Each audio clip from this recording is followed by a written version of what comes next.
Senhor, nosso Deus misericordioso e cheio de graça.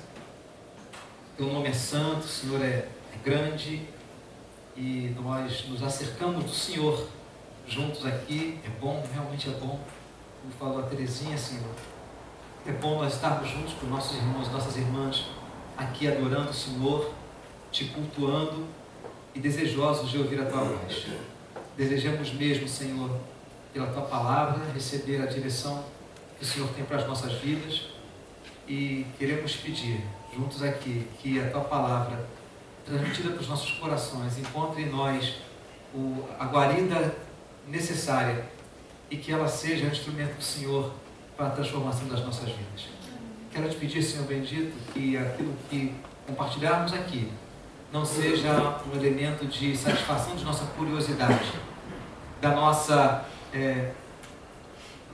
nossas questões teológicas, doutrinárias, mas que, sobretudo, Deus, o que nós aprendamos aqui realmente vai ficar na nossa mente, que possa, pela graça do Senhor, pelo poder do teu Espírito Santo, pela tua autoridade, ser aplicada nas nossas vidas, para que a tua palavra frutifique em nós, para que a semente do teu Evangelho não fique adormecida nos nossos corações, mas que os nossos corações sejam terra muito fértil, que ela plantada em nós possa realmente frutificar e as pessoas possam ver as nossas vidas e olhar para ti, Senhor.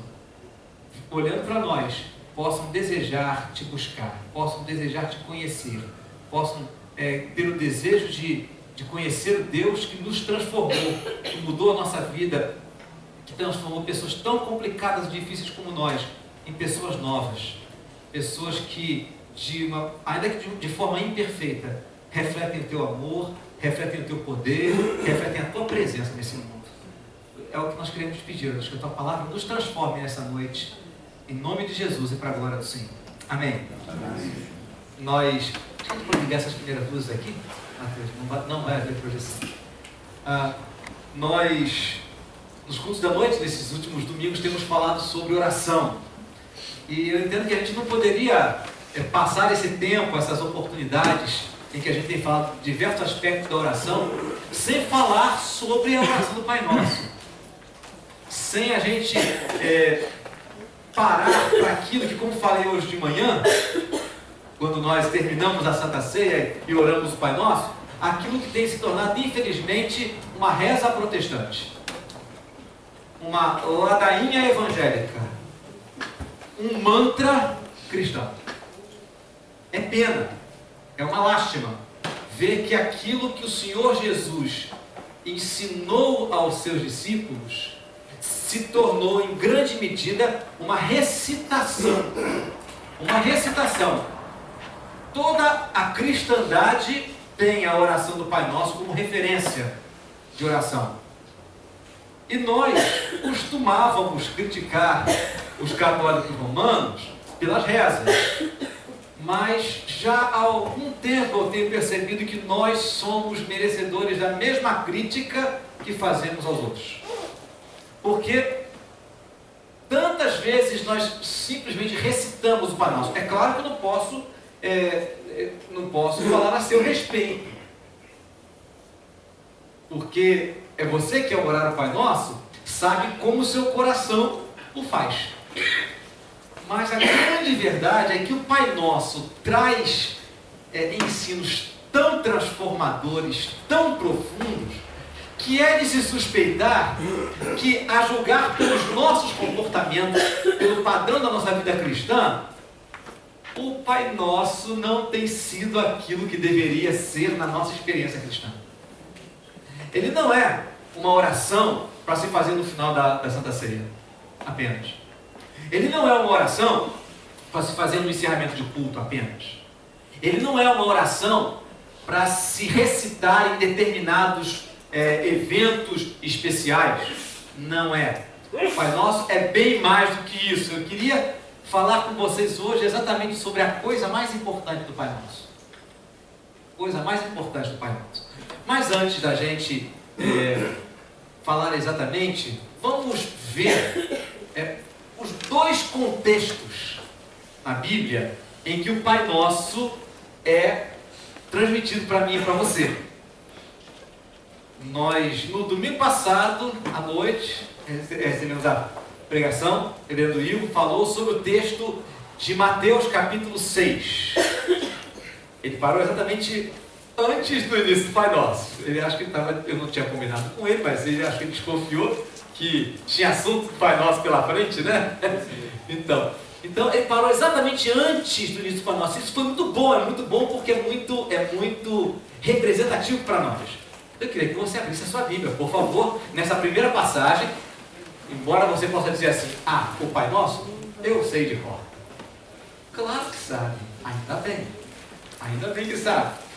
Mas a impressão que eu tenho é que quando a gente repousa os olhos, a gente entende um pouco melhor do que se trata. Até porque nós não vamos ler apenas o Pai Nosso.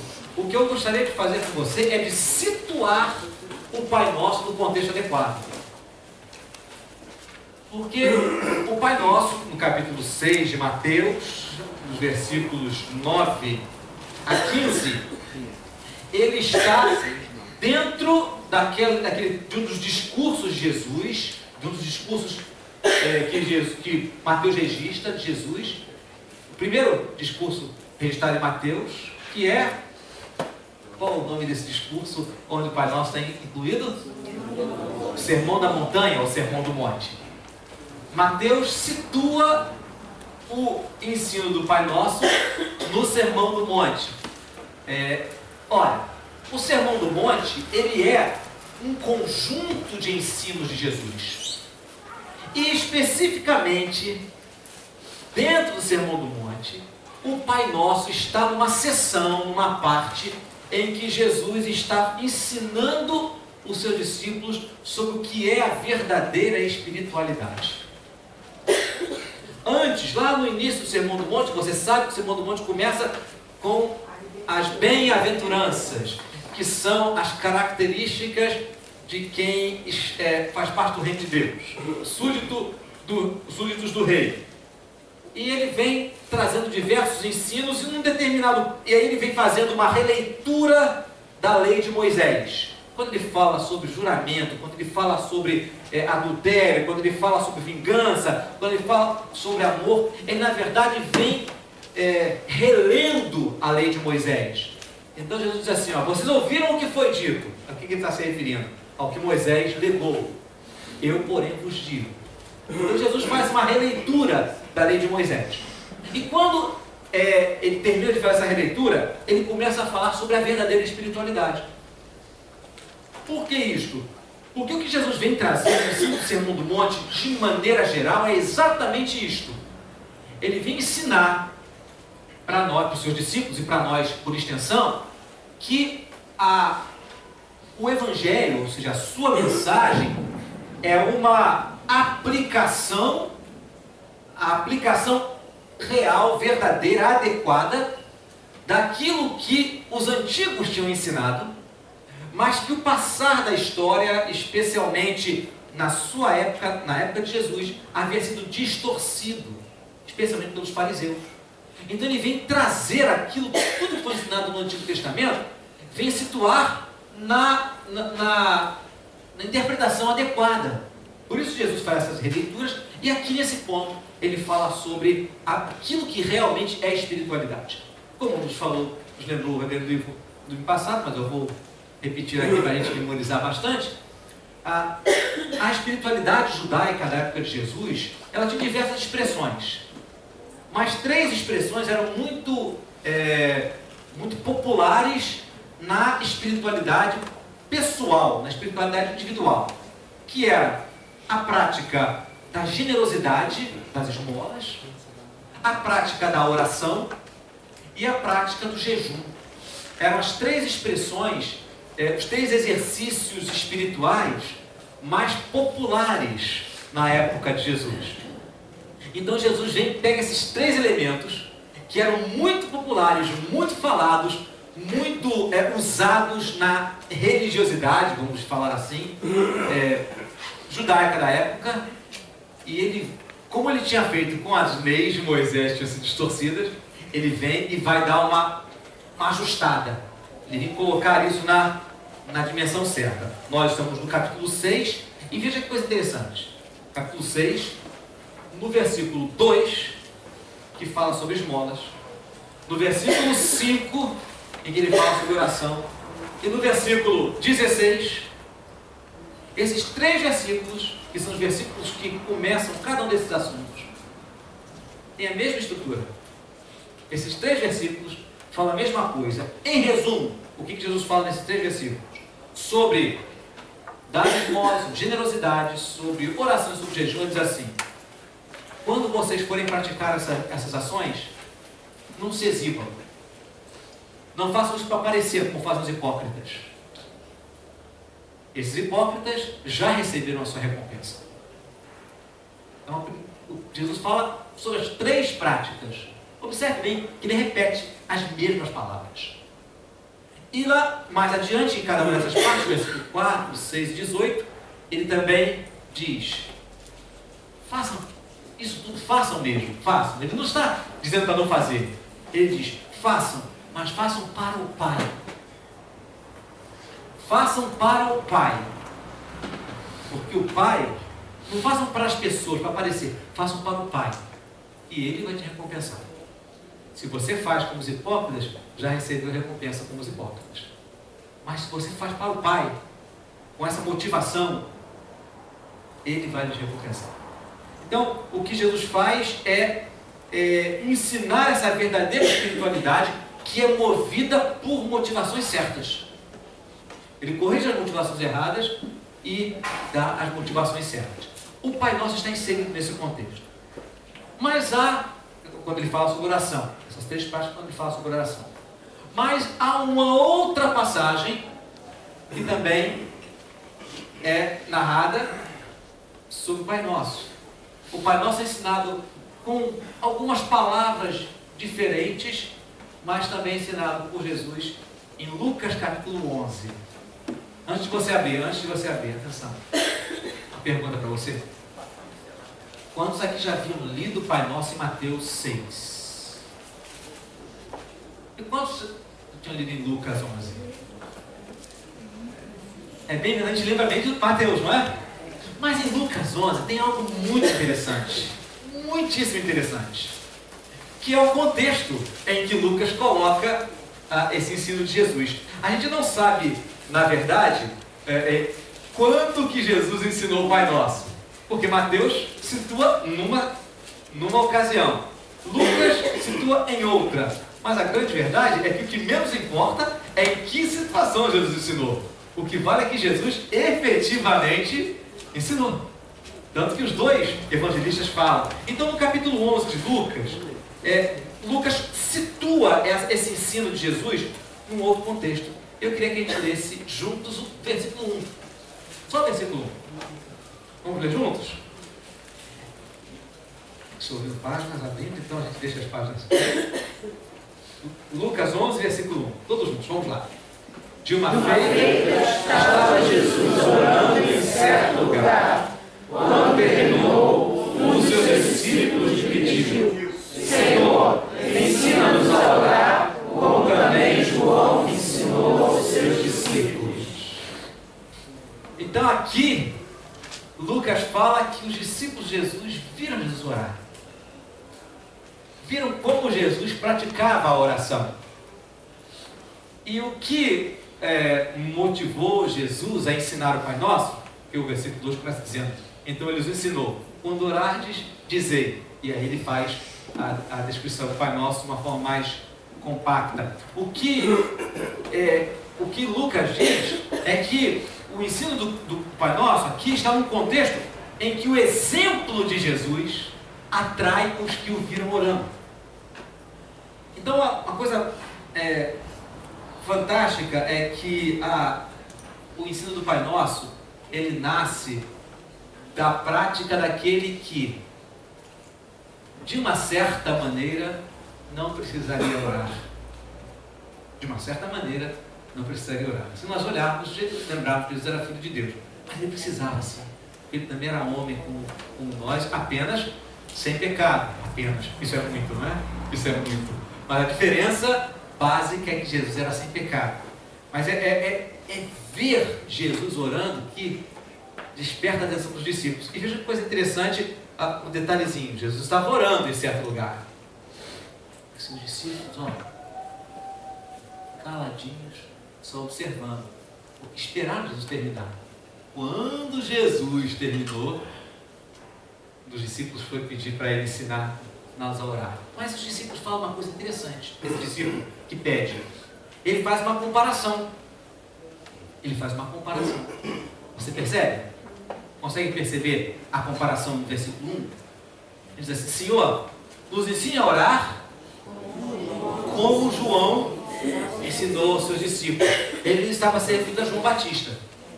Mas é uma coisa interessante. Pelo menos um dos discípulos mais importantes, ou um dos 12, tinha sido discípulo de João Batista. Pelo menos um dos 12. Pelo menos 2 do grande grupo. Mas um dos 12 tinha sido discípulo de João Batista. Isso é descrito textualmente no Evangelho de João. André, irmão de Simão Pedro, tinha sido discípulo de João Batista. Porque quando João Batista viu Jesus passando, João Batista apontou e disse: ali vai o Cordeiro de Deus, que tira o pecado do mundo. E enxotou os seus discípulos, no bom sentido, para que seguissem a Jesus. E André era um deles. Veja só, se João ensinou os seus discípulos a orar, André sabia orar. Tinha parado para pensar nisso? Não tinha, né? André sabia como orar. Mas eles viam alguma coisa diferente em Jesus. Por quê? Por que André não podia ensinar os seus colegas a orar? Se ele tinha aprendido a orar. Existem algumas razões possíveis, mas certamente uma delas é porque oração, no contexto em que eles viviam, não era só uma comunicação com Deus. Oração também era um resumo do ensino dos mestres, a maneira como os mestres viam Deus, viam a vida, viam a missão da vida. E uma oração era um recurso para eles resumirem numa época em que as pessoas aprendiam por memorização. Os seguidores dos mestres não tinham papel e lápis para anotar tudo que o Senhor ia falando, ou não tinham papiro e pena, né? Não tinham. Eles iam andando e o que o Senhor mestre ia falando, eles iam pescando, eles iam captando. E a oração era uma forma, não era apenas de Jesus, João também fazia isso, e outros rabis faziam também. Era uma forma que os mestres usavam para sintetizar aquilo que eles consideravam mais decisivo no ensino que eles transmitiam para os seus seguidores. Então, quando o discípulo de Jesus, e nós não sabemos quem era, diz: Senhor, nos ensine a orar como João ensinou aos seus discípulos, ele não estava apenas dizendo: Senhor, nós queremos aprender a entrar em comunhão com Deus. Ele estava falando: Senhor, nos diz o que o Senhor acha de mais importante na vida, para que a gente, de uma maneira que a gente não esqueça, de uma maneira que a gente seja capaz de lembrar onde quer que a gente vá, quanto tempo passar, qualquer circunstância que a gente esteja vivendo. Nos ensine através de uma oração. Resume aquilo que o Senhor acha mais importante na relação com Deus, na relação com a vida, na relação com as pessoas, através de uma oração, que aí a gente vai poder memorizar, a gente vai poder guardar e praticar isso na nossa experiência. Então, o que esse discípulo estava pedindo é: Senhor, o que é o mais importante que o Senhor tem nos ensinado? O que é o mais importante que o Senhor tem nos ensinado? Então, Pai Nosso é um resumo do que Jesus entende que é o mais importante na nossa relação com Deus, da mesma forma como Ele mesmo ensinava e praticava. Olhando o Pai Nosso, a gente pode entender o que Jesus acha de mais importante para mim e para você. Memorizando o Pai Nosso e entendendo o que o Pai Nosso significa, que a gente pode perceber aquilo que Jesus considera essencial para a nossa caminhada de fé, para a nossa vida como seguidores dele. Como seguidores dele. É claro que o Pai Nosso, ele tem inúmeros estudos, inúmeros ensinos. Hoje eu estou aqui conversando com o Peter Strauss, ele estava comentando sobre isso, e ele estava comentando que dava para fazer pelo menos 2 meses de mensagem, porque o Pai Nosso pode ser distribuído em 8 partes. Ele falou assim, bom, é verdade, né? Mas que dá mais de 8, dá, muito mais de 8. Menos uns 2 anos. Não 2 meses, 2 anos. Porque cada aspecto que Jesus aborda é um aspecto central da nossa fé. E por isso, se a gente for fazendo corte e se a gente for entrando, a gente vai perceber que há ensinos maravilhosos que derivam do Pai Nosso. Mas pode ficar com o coração em paz, porque hoje não vamos ficar aqui 2 horas falando. Eu queria que a gente tirasse aquilo que é o mais importante, a coisa mais importante do Pai Nosso. A coisa mais importante do Pai Nosso.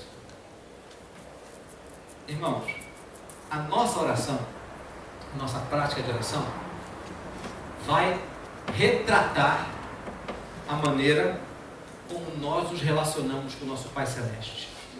Falando de uma maneira ampla, a maneira como Jesus orava, aquilo que ele valorizava na sua oração, era aquilo que ele considerava o mais importante.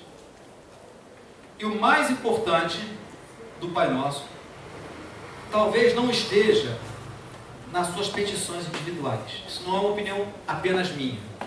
Diversos estudiosos da Bíblia pensam dessa maneira.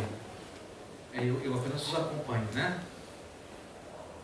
A coisa mais importante do Pai Nosso é como ele está organizado. É a sua estrutura. Claro que o reino de Deus é super importante. É claro que o perdão, que é um dos temas do Pai Nosso, é importante. É claro que o sustento das nossas vidas é algo importante, porque senão Jesus não colocaria nas petições.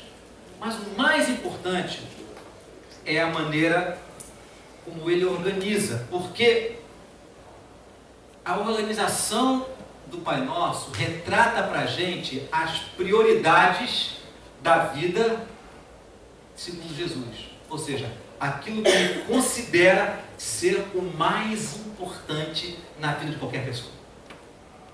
E aí então, isso está exposto na ordem em que as expressões estão organizadas no Pai Nosso.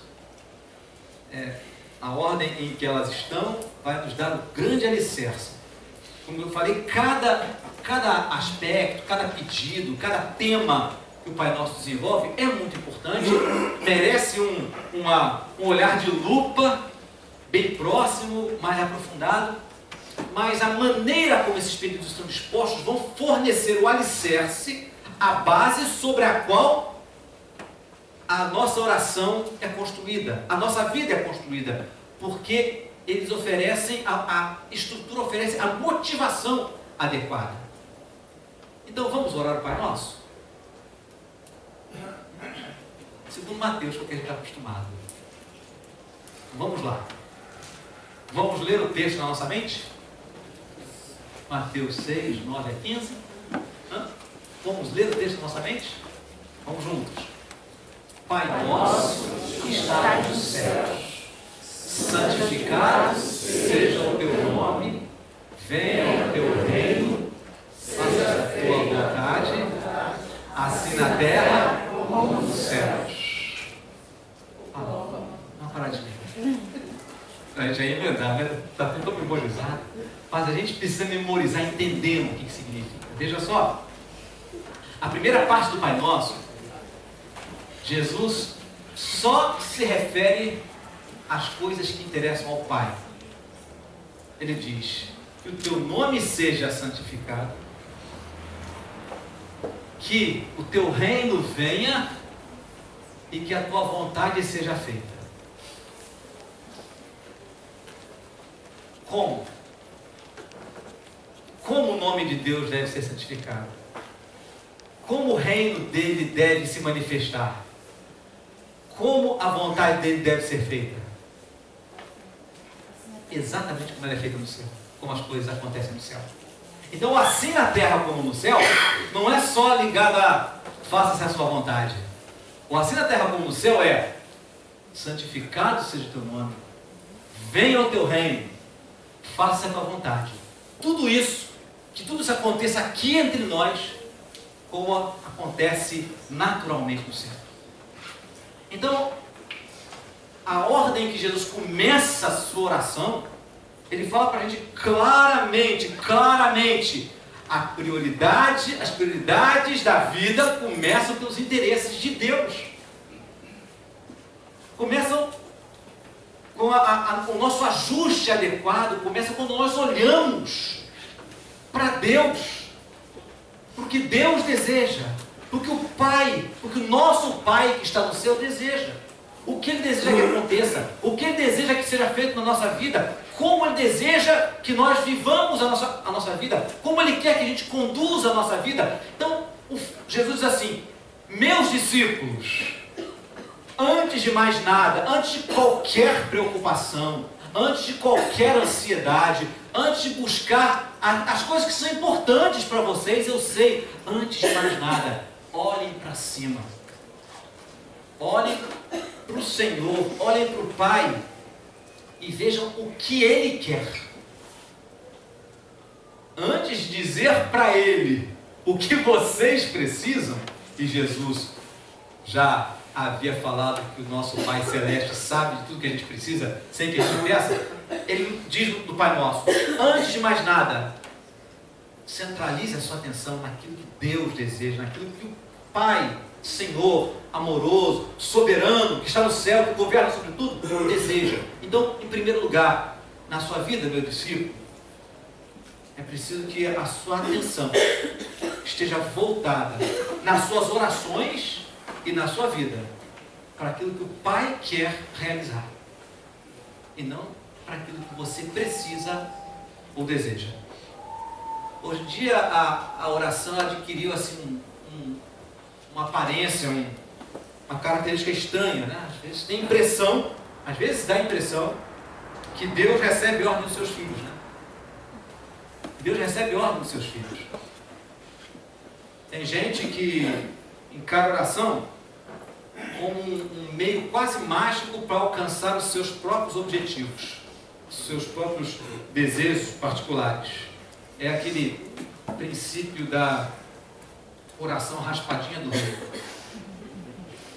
Orou, ganhou. O slogan da raspa do rei é raspou, ganhou, né? Tem muita gente que vive assim: orou, ganhou. Não é aquela oração utilitária do tipo ora que melhora, né? Se correr, o bicho pega. Se orar, o bicho foge. Frases como essa, que já fazem parte do nosso folclore evangélico brasileiro, elas revelam, elas traem uma percepção distorcida da oração.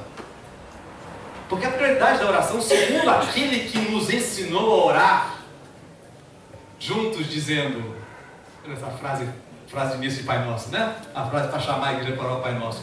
Ele nos ensina a olhar para o alto e perguntar: Pai, o que o Senhor quer? Que a sua vontade seja feita. Que o teu nome seja santificado antes de mais nada. Que o teu reino se manifeste aqui no nosso meio. O Senhor em primeiro lugar. O Senhor em primeiro lugar. O Senhor em primeiro lugar. Essa é a prioridade da nossa vida. Jesus nos ensina isso. Quando ele fala isso para os seus discípulos, ele está ensinando os seus discípulos a buscarem a vontade de Deus em primeiro lugar. Ele fala isso de outras formas, em outras ocasiões. Mas felizmente ele não diz: deixem de pedir as coisas, parem de pensar em vocês. Não, ele não diz isso. Jesus sabe exatamente aquilo que nós precisamos. E é porque ele viveu como nós, como um de nós, porque ele entende a nossa fragilidade, a nossa fraqueza, as nossas necessidades, as nossas limitações, é que ele também nos ensina a, tendo priorizado Deus, olhando para Ele em primeiro lugar, nós também nos lembrarmos de apresentar a Ele as nossas necessidades também. Por isso ele diz, o pão nosso, vamos na oração, o pão nosso de cada dia dá-nos hoje, perdoa-nos as nossas dívidas, assim como nós perdoamos aos nossos devedores, e não nos deixes cair em tentação, mas livra-nos do mal. Então, nessa segunda parte, há 3 pedidos para as nossas necessidades mais essenciais. Ele fala do sustento físico, o pão nosso cada dia. Ele fala daquele aspecto mais difícil na nossa vida, que são os relacionamentos. Quando ele fala sobre perdão, ele fala sobre perdão porque no relacionamento, porque nós precisamos do perdão de Deus, mas ele lembra, a referência é como nós nos perdoamos uns aos outros. E não nos deixe tropeçar, não nos deixe cair na tentação, que vem sempre sobre a nossa vida. Nos guarde, nos livre do maligno.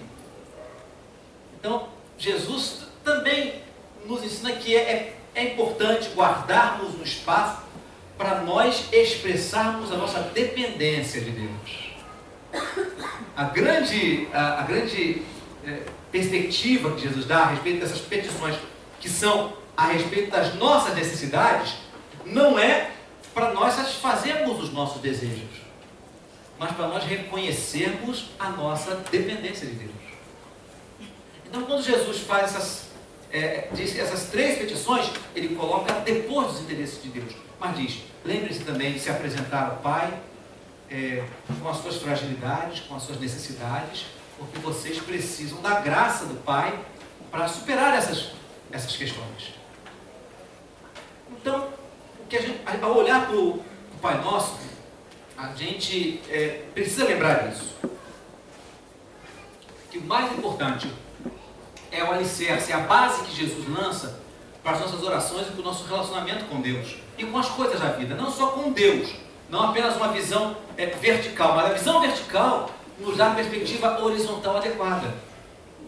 Quando a gente ajusta a nossa vida para entender a nossa vida da perspectiva divina, nós aprendemos a olhar horizontalmente de uma forma mais lúcida, mais clara, mais equilibrada e, mais importante de tudo, mais importante não é que traz boas consequências para nós, mais importante de tudo é que essa maneira de olhar a vida da perspectiva divina, acima de tudo, fala, promove, revela a presença de Deus nas nossas vidas. E aí o nome dele é honrado, é glorificado. Voltando para um dos ensinos mais antigos na nossa doutrina, a gente lembra que a primeira afirmação do breve catecismo de Westminster, que é um dos nossos símbolos de fé, a primeira pergunta é: qual é o fim, o objetivo principal da vida humana? O objetivo principal do homem é glorificar a Deus e gozá-lo, desfrutar dele para sempre. É exatamente o que o Pai Nosso ensina. É exatamente o que o Pai Nosso ensina. A resposta à pergunta número 1 do catecismo é exatamente essa. O objetivo principal do homem é glorificar a Deus, primeira parte do Pai Nosso, os interesses de Deus, e desfrutar dele para sempre. São as consequências de colocar Deus em primeiro lugar em favor de nós. Então, irmãos, o nosso desafio ao olharmos para o Pai Nosso e pensarmos o que a gente deve colocar em prática aqui, é exatamente esse. Uma proposta para essa semana? Leve com você para essa semana o exercício de aprender a olhar mais ou prioritariamente para o Pai e para os interesses do Pai, antes e acima das nossas necessidades, dos nossos planos e das nossas circunstâncias. Todos nós estamos vivendo necessidades, estamos tendo planos, fazendo planos, tendo desejos, e estamos envolvidos por circunstâncias, por diversas circunstâncias que demandam da gente algumas posturas, algumas atitudes, e algumas delas até nos geram ansiedade. O que o Pai Nosso ensina para nós é, antes de nos preocuparmos com essas nossas ansiedades, necessidades, planos e as circunstâncias que estão à nossa volta, olharmos para o alto e pensarmos: Senhor, o que o Senhor deseja? Qual é o teu propósito? Qual é o teu projeto? Qual é o teu plano? Por exemplo concreto, para tornar a coisa mais prática ainda para nós aplicarmos essa semana. Como é que a gente pode diferenciar quando uma dificuldade que a gente enfrenta é uma tentação ou é uma provação? Uma das petições do Pai Nosso diz: não nos deixe cair em tentação, mas livra-nos do mal. Circunstâncias que a gente vive, dificuldades que a gente enfrenta, elas podem ser tentações para nós. Mas a mesma Bíblia que fala de tentações, fala de provações. Como é que a gente pode diferenciar uma coisa da outra? Eu diria que qualquer circunstância, qualquer dificuldade pode ser para nós ou uma tentação ou uma provação. Pode a mesma coisa se apresentar das duas maneiras. O que vai definir se é uma tentação ou se é uma provação não é a natureza da dificuldade que a gente enfrenta, é a maneira como nós olhamos para a dificuldade. É isso que diferencia como nós experimentamos a dificuldade na nossa vida. Se é uma tentação, se é uma armadilha que o diabo está colocando para me fazer tropeçar, me fazer retroceder na fé, ou se é uma provação da minha fé, que pode ser até mesmo colocada no nosso caminho pelo próprio diabo. A maneira como a gente identifica depende do foco da nossa atenção. Se nós olhamos primeiro para o problema e para a nossa necessidade, nós estamos invertendo as prioridades segundo o Pai Nosso. Aí isso vai virar uma tentação perigosa, assustadora, ameaçadora. Mas se nós olharmos para as dificuldades que nós enfrentamos, não em primeiro lugar para a dificuldade, mas quando a dificuldade vem, nós olhamos para Deus e para os propósitos que Ele tem nas nossas vidas e através das nossas vidas, esse problema, essa dificuldade vai ser uma provação para o nosso treinamento, superação e aprovação. A mesma coisa, ela pode assumir características diferentes dependendo de para onde nós olhamos primeiro. Jesus nos ensina a olhar, antes de mais nada, para o Pai. Para o Pai. Antes de mais nada, olharmos para o Pai. Você pode estar enfrentando uma dificuldade, você pode estar passando por um momento difícil, você pode estar com projetos na sua vida, circunstâncias que você não gostaria de estar vivendo, ou ideias que você tem para desenvolver, mas olhe em primeiro lugar para o Pai. Santificado seja o teu nome, venha o teu reino, faça-se a tua vontade, aqui na terra, nesse pedacinho de terra à minha volta, como ela é feita no céu. Que o que eu estou vivendo aqui, Senhor, santifique o teu nome. O que eu estou passando aqui seja um pedaço do teu reino aqui na terra. Que naquilo que eu estou vivendo, a tua vontade seja realizada. E aí depois, Senhor, me sustenta, me perdoa e não me deixe tropeçar. Essa é a ordem das coisas. Então, nessa semana você está lidando com isso, com essa situação difícil, olhe para os interesses de Deus antes de mais nada. Irmãos, Jesus, ele olhava a vida, ele entendia a sua própria vida não como um conjunto de lutas e sofrimentos. E olha que ele passou por muitas lutas, por muitos sofrimentos. Mas ele não olhava a sua vida como esse conjunto de lutas e sofrimentos. Ele olhava a sua vida como uma grande missão que o Pai lhe tinha confiado. Jesus olhava a sua vida como uma grande missão. O que ele vivia, o que ele experimentava, ele experimentou até o final, seguiu em frente sem retroceder, porque ele entendia que a sua vida não era um amontoado de sofrimento, ele não vivia num vale de lágrimas, onde nada dava certo. Não, ele entendia que ele tinha vindo ao mundo com uma missão. Ele diz que ele estava muito angustiado, mas na sua oração diz assim: Pai, o que eu lhe peço? Que me livre dessa hora? Mas é exatamente para essa hora que eu vim ao mundo. Ele fala isso. Então ele tinha consciência de que a sua vida não era um conjunto de sofrimentos, mas era uma missão que Deus lhe havia confiado. E o nosso grande desafio é olhar e entender a vida da mesma maneira que o nosso Senhor. Que a nossa vida não é um caminhar num vale de lágrimas que nada dá certo. Não, se nós estamos passando por dificuldade, a nossa vida é uma missão. Você quer saber até onde vai a sua missão? Leonard Ravenhill fala isso. Você quer saber até onde vai a missão da sua vida? É simples. Se você não está vivo, está viva, a sua missão ainda não terminou. Porque você não tem uma missão. A sua vida é uma missão.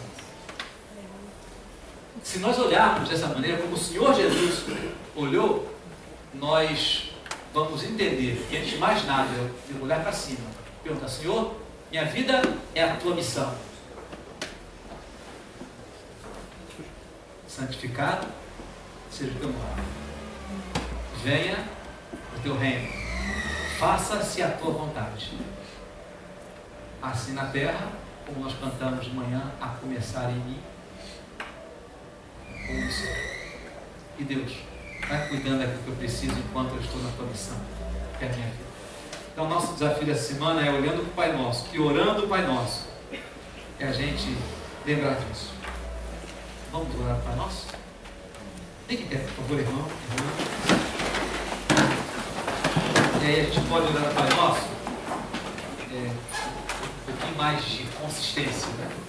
Um pouquinho mais de consistência. Então ore, e antes de nós orarmos juntos, ore o Pai Nosso assim, quietinha aí na sua mente, pensando sobre cada parte do Pai Nosso.